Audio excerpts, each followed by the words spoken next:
Des banquiers suisses traités comme des bandits de haut vol, ça se passe aux États-Unis. L'administration Obama a décidé de taper fort, très fort contre les banques européennes. Bonjour Nicolas Barré. Bonjour Thomas. C'est un coup de pression qui va rapporter des milliards de dollars à l'État américain. Oui, c'est pratiquement du jamais vu. Donc le Crédit Suisse a décidé de plaider coupable d'activités criminelles pour avoir aidé des clients à faire de l'évasion fiscale. Jusqu'ici, ce genre d'histoire se traitait au civil. Désormais, on bascule dans le pénal. On franchit un degré de gravité.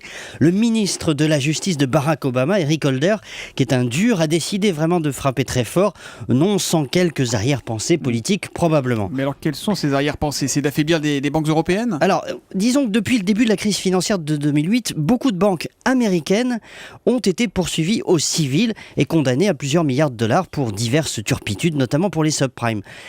Or, l'opinion américaine en veut à l'administration Obama car aucune banque de Wall Street n'a été poursuivie au pénal. On reproche au président d'avoir été un peu trop laxiste. Et à l'approche des élections mid-term, des législatives, ça fait pas très bien dans le tableau. Donc en engageant des poursuites pénales contre des banquiers, l'administration montre sa fermeté et c'est surtout sur des banques qui ont été épargnées jusqu'ici, il se trouve qu'elles sont européennes, que ça retombe. Cela dit, Nicolas, vu les conséquences de la crise financière, ça paraît pas forcément complètement absurde que certaines banques doivent rendre des comptes, y compris au pénal, non? Alors bien sûr, oui. Sauf que le bazooka de la justice américaine frappe aussi des banques qui n'ont rien à voir avec la crise des subprimes. La banque française BNP Paribas, par exemple, risque de devoir plaider coupable pour avoir réalisé des opérations dans les années 2000 avec un pays comme l'Iran qui était soumis à l'époque à l'embargo américain.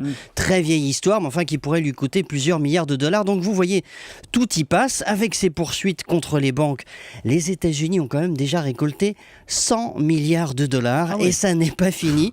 Et c'est toute l'ironie de cette histoire. Le pays à l'origine de la crise financière est maintenant en train de se remplir les caisses en taxant le système bancaire mondial. C'est très fort. Allez chercher l'argent de là où il est, au sens propre, c'est-à-dire dans les banques. Nouvelle tactique pleine d'arrière-pensées politiques, mais efficace, visiblement des Américains. C'est sûr. L'édito écho de Nicolas Barré, directeur de la rédaction des Échos, c'est tous les matins à 8h10 sur Europe 1. Demain, Nicolas. À demain.